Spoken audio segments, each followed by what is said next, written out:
और बातों को देख ले। सक्षमता को सामने लाना, यानी कि किस व्यक्ति में क्या क्षमता है उसको सक्षमता को लाने की बात कही जा रही है। पारदर्शी और जवाबदेह प्रशासन की व्यवस्था करने की बात कही गई है। न्यायिक प्रशासन में दक्षता के लिए ई न्यायालय, यहाँ पर ई कोर्ट की बात की जा रही है। ई कोर्ट का फेज 3 शुरू किया जाएगा, यानी कि 2 फेज हम पहले ही शुरू कर चुके हैं। यहाँ पर एमएसएमई के लिए संविदा निष्पादन को सरल बनाने के लिए विवाद से विश्वास 1 लाया जाएगा, ठीक है। और सरकार और सरकारी उपक्रमों के संविदागत विवादों के निपटान के लिए विवाद से विश्वास 2।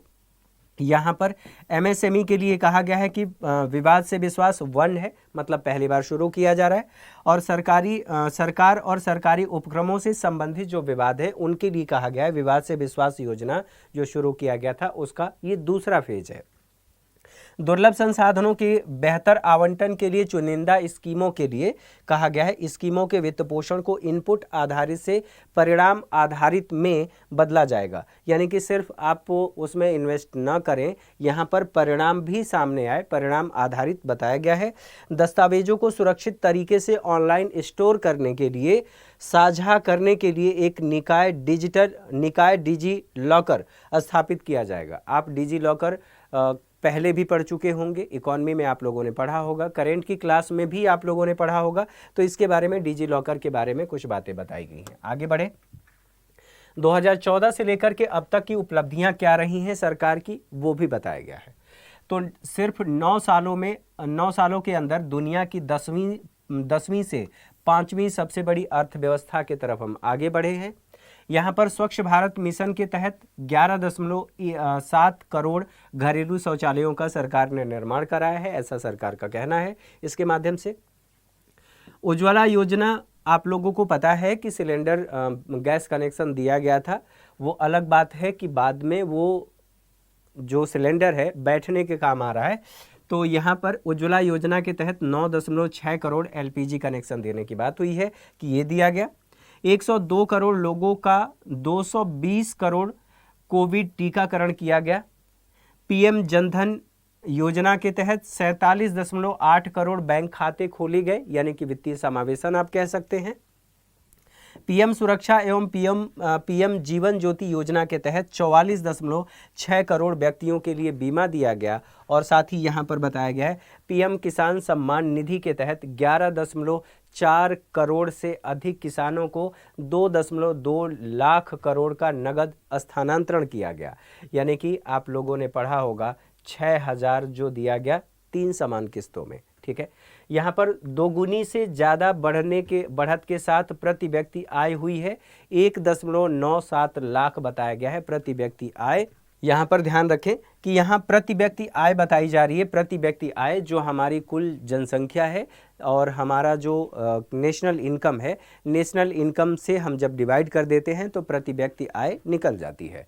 तो यहाँ पर कहा गया है प्रति व्यक्ति आय हुई है, इसके बारे में बताया गया। इससे संबंधित अन्य बातों को देखें, सभी के लिए सुलभ स्वास्थ्य देखभाल, समावेशी विकास की बात करें तो स्वास्थ्य व्यय में वृद्धि वित्त वर्ष 2023 में जीडीपी का कितना किया गया है, तो 2.1% हमारी कुल जीडीपी का, जो मैंने आप लोगों को पहले बताया कि एक तो जीडीपी का और दूसरा सरकार अपनी बजट का कितना खर्च कर रही है स्वास्थ्य या शिक्षा के क्षेत्र में, तो ये बताता है कि सरकार उसको कितना प्राथमिकता दे रही है। और यहाँ पर जब हम बात कर रहे हैं कि स्वास्थ्य क्षेत्र में व्यय जीडीपी का कितना किया जा रहा है, तो लोगों की भागीदारी की बात की जा रही है कि लोगों के द्वारा जो योगदान किया गया है जीडीपी बढ़ाने में, उसके आधार पर कितना प्राथमिकता दिया गया है।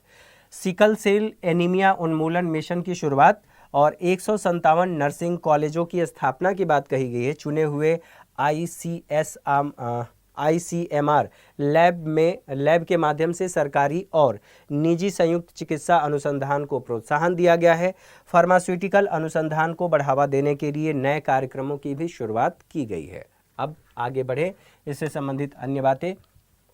भारत @100 की यात्रा, पहले आप लोगों ने @75 की बात की थी, @75, अब यहाँ पर @100 की बात की जा रही है। जो 25 वर्ष है अमृतकाल, उसके बारे में बात किया जा रहा है। 4 रूपांतकारी अवसर, यानी कि महिलाओं का आर्थिक सशक्तिकरण, DAY NRLM के तहत 81 लाख स्वयं सहायता समूहों को बड़े उत्पादन उद्यमों में परिवर्तित करना। यहाँ पर जो स्वयं सहायता समूह हैं, मतलब कुछ महिलाएं या कुछ 15, आप कह सकते हैं कि लगभग 15 के करीब लोग मिल करके कुछ काम की शुरुआत कर रहे हैं, अपने बचत का निवेश करके और कुछ कार्यों की शुरुआत कर रहे हैं। तो वहाँ पर कहा गया है स्वयं सहायता समूह, उनके लिए ये कहा गया है कि उत्पादन उद्यमों में परिवर्तित करना, और न केवल उत्पादन उद्यमों में परिवर्तित करना। PM विश्वकर्मा कौशल सम्मान, PM विकास की आप बात करेंगे। विश्वकर्मा पारंपरिक कारीगरों और शिल्पकारों को वित्तीय सहायता, कौशल प्रशिक्षण और जानकारी देने की भी बात कही गई है। पर्यटन में अपार संभावनाओं को देखते हुए उन अपार संभावनाओं का उपयोग करना। साथ ही हरित विकास, जो कि विविध क्षेत्रों में ऊर्जा के कुशल उपयोग और हरित रोजगार सुनिश्चित करेगा, उस क्षेत्र में भी पहल की गई है। इसके अलावा अन्य बातें यहाँ पर देख लें और क्या बातें बताई गई हैं। तो अवसंरचना और उत्पादन क्षमता में निवेश की बात कही गई है। विकास और रोजगार के अवसरों में वृद्धि। पूंजी निवेश परिव्यय को 33.4% बढ़ाकर 10 लाख करोड़ रुपए किया गया है। यहाँ पर देखें, पूंजी निवेश परिव्यय को 33.4% से बढ़ाकर 10 लाख करोड़ किया गया है।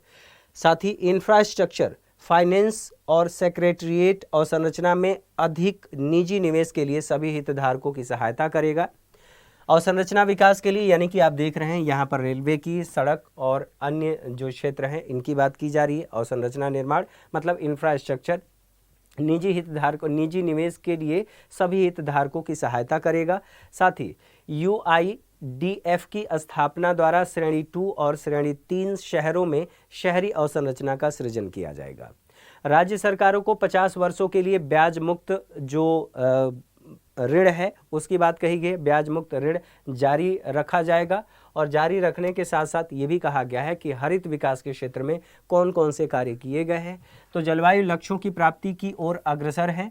सतत कार्यक्रम को प्रोत्साहन देने के लिए हरित ऋण कार्यक्रम की शुरुआत, यानी कि आप हरित क्षेत्र का मतलब ये है साइकिलिंग, हरित क्षेत्र प्रदूषण नहीं हो रहा है।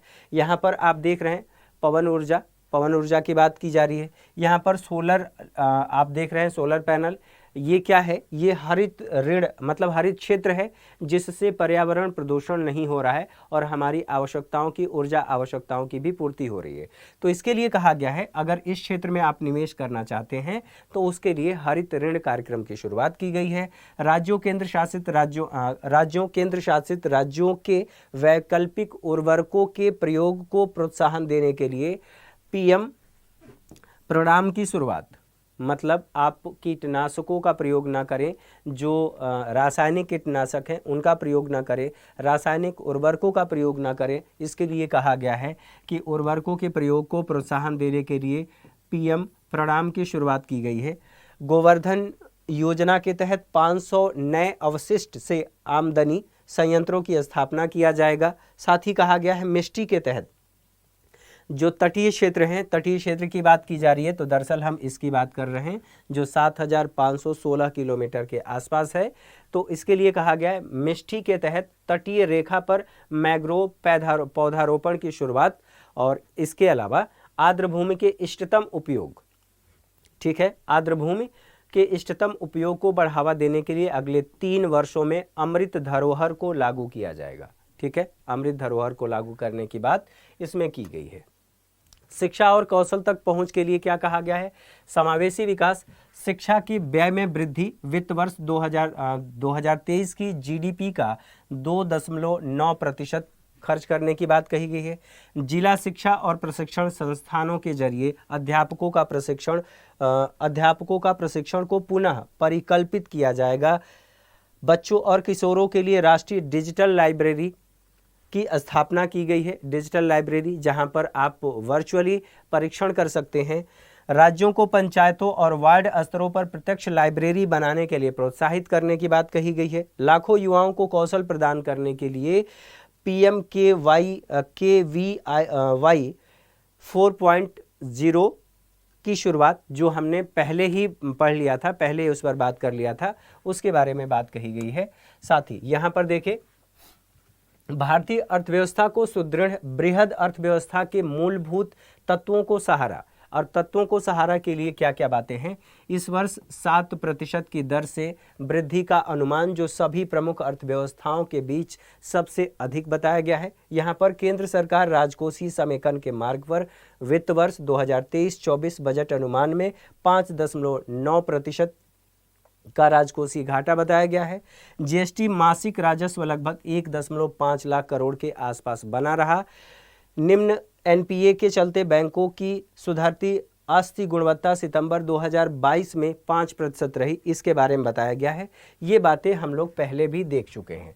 साथ ही यहाँ पर देखें कृषि और सहकारिता समावेशी विकास के लिए क्या किया गया है। कृषि क्षेत्र को अधिक ऋण वित्त वर्ष 2022 में 186 लाख करोड़ दिया गया। ग्रामीण क्षेत्रों में नवाचार स्टार्टअप को प्रोत्साहित करने के लिए कृषि वर्धन निधि की बात कही गई है। उच्च मूल्य वाली बागवानी फसलों को प्रोत्साहित देने के लिए आत्मनिर्भर बागवानी स्वच्छ पौध कार्यक्रम की भी शुरुआत की बात कही गई है। साथ ही यहाँ पर पशुपालन डेयरी मत्स्य क्षेत्र के लिए 20 लाख करोड़ रुपए के ऋण का लक्ष्य रखा गया है। अतिरिक्त भंडारण क्षमता का निर्माण करना ताकि जो हम कृषि क्षेत्र में उत्पाद कर रहे हैं वो खराब न हो और उसकी पहुंच बाजार तक सुनिश्चित किया जा सके। भारत को श्री अन्न या अर्थात मोटे अनाज की बात की जा रही है, मोटे अनाज का वैश्विक केंद्र बनाने के लिए सहयोग करेगा। और ध्यान रखना है कि 2023 को मोटा अनाज वर्ष भी घोषित किया गया है। अब इसके आगे बढ़े। अब यहाँ पर देखें रेल बजट एक नज़र में, इसके बारे में क्या कहा गया है। यहाँ आधिक्य के बारे में बात किया गया है, परिचालन अनुपात के बारे में, और यहाँ प्रतिशत के बारे में बताया गया है। ये करोड़ में है, ये भी ध्यान रखना है। यहाँ पर देखें ये कहा गया है वर्ष 2021-22 वास्तविक कितना रहा है, और साथ ही साथ 22-23 में बजट अनुमान कितना रहा है, 22-23 में संशोधित अनुमान कितना रहा है। साथ ही साथ ये भी ध्यान रखना है कि 23-24 में बजट अनुमान कितना है। तो यहाँ पर देखें ये जो बताया गया है 21-22 में ये माइनस में बताया गया है। साथ ही यहाँ पर देखें जो और बातें बताई गई हैं, यहाँ पर आप देख रहे हैं थोड़ी सी स्थिति बेहतर दिखाई गई है, बाकी ये माइनस में दिखाया गया है। इससे संबंधित बातों को यहाँ पर देख लेते हैं। परिचालन अनुपात कितना है, तो परिचालन अनुपात की बात करें तो 21-22 में वास्तविक रहा है कितना, और यहाँ पर 22-23 में बजट अनुमान कितना रहा है, आंकड़े दिए गए हैं। यहाँ पर देखें 107.39%। यहाँ पर देखेंगे बजट अनुमान की बात करें तो 96.98%। साथ ही साथ यहाँ पर कहा गया है संशोधित बजट अनुमान ये कितना है, तो 98.22%। साथ ही 2023-24 में बजट अनुमान की बात करें तो 98.45% रहा है। संचालन परिणाम के बारे में बात करें तो यातायात से कुल आय कितनी हो रही है, और कुल संचालन व्यय मतलब रेलवे को अपना परिचालन सब कुछ कार्यों को निष्पादित करने में कितना खर्च करना पड़ता है, इसके बारे में बताया गया है। तो ये कलर से बताया गया है, कलर से इंडिकेट किया गया है, जैसा कि हम लोगों ने पहले भी देखा।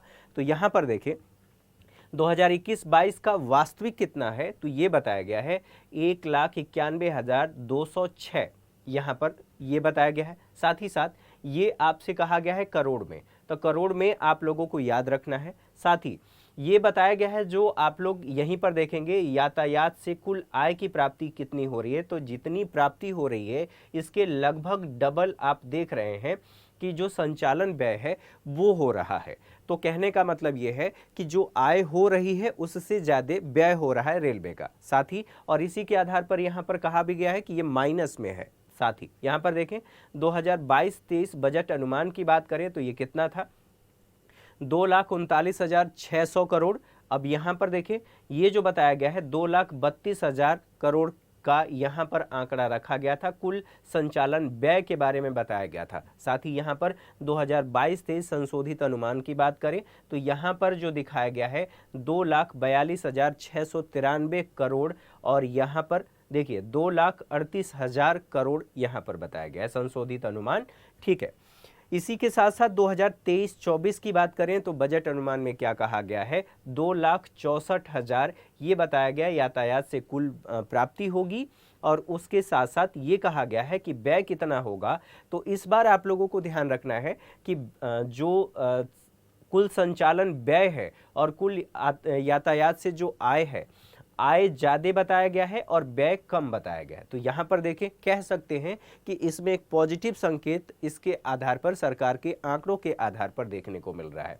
यहाँ पर 2,64,600 करोड़, 2,60,090 करोड़ की बात कही गई है। रेलवे की आय की बात करें, यात्रियों से या माल ढुलाई से कितनी ज़्यादा होती है, किसका आंकड़ा ज़्यादा है, तो यात्रियों की बात करें कि ये जो गेरुए कलर से दिखाया गया है, आप कह सकते हैं कि गेरुआ कलर ये जो बता रहा है यात्रियों की जो यातायात से रेलवे को प्राप्ति होती है उसके बारे में। माल ढुलाई जो बताया गया है यहाँ पर डिनोट किया गया। देखें, अब 2021-22 में वास्तविक कितना रहा है, तो 39,214 करोड़। ठीक, ये किससे प्राप्त हुआ है, यात्रियों के आवागमन से रेलवे को इनकम हुई है। यहाँ पर अगर बात करें तो 1,41,096 करोड़ जो माल ढुलाई है, उस माल ढुलाई हुई है उससे प्राप्ति हुई है। साथ ही साथ 2022-23 का जो बजट अनुमान है उसके अकॉर्डिंग 58,500 करोड़ की प्राप्ति हुई है केवल यात्रियों के आवागमन से, जबकि अगर यहाँ पर देखा जाए तो 1,65,000 करोड़ माल ढुलाई से रेलवे को प्राप्ति हुई है। अब इसमें आप लोग एक और चीज़ देखें, जो संशोधित अनुमान है उसके अकॉर्डिंग 64,000 करोड़ रहा है। 64,000 करोड़ के अलावा यहाँ पर देखें 1,65,000 करोड़ आप यहाँ पर देख रहे हैं माल ढुलाई से प्राप्ति हुई है। लेकिन 2023-24 के लिए क्या कहा गया है बजट अनुमान में, ये कहा गया है कि जो यात्रियों के आवागमन से रेलवे को प्राप्ति होगी या इनकम होगी वो बताया गया है 70,000 करोड़। ठीक, साथ ही साथ ये कहा गया है कि जो माल ढुलाई है उससे 1,79,500 करोड़ की प्राप्ति होगी। तो इससे संबंधित आंकड़े ये रहे। इससे संबंधित अन्य बातें देखिए, आखिरी व्यक्ति तक पहुंच बनाना, कोई पीछे न छूट जाए, इसके लिए प्रधानमंत्री PVTG विकास मिशन की शुरुआत की गई है। कर्नाटक के सूखा संभावित क्षेत्रों में धारणीय सूक्ष्म सिंचाई के लिए वित्तीय सहायता प्रदान करने की बात। 740 एकलव्य आदर्श आवासीय स्कूलों के लिए 38,800 अधिक शिक्षकों की भर्ती की भी बात कही गई है कि इतने शिक्षकों की भर्ती की जाएगी। PMGKY के तहत सभी अंत्योदय और प्राथमिकता प्राप्त परिवारों को 1 वर्ष के लिए मुफ्त खाद्यान्न की आपूर्ति की भी बात कही गई है।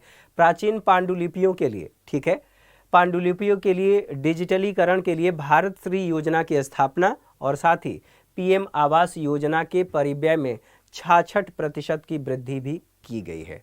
तो इससे संबंधित हमने सभी बातों को समझा, जो हाइलाइट्स थी उनको हमने देखा, और इस बजट के हाइलाइट्स के बाद हम इससे संबंधित जो अन्य बातें हैं जिसे हम विस्तार से समझने वाले हैं वो आपको आगे YouTube पर दिखाई देगा। आप उस क्लास को ज़रूर ज्वाइन करें। Thank you for watching.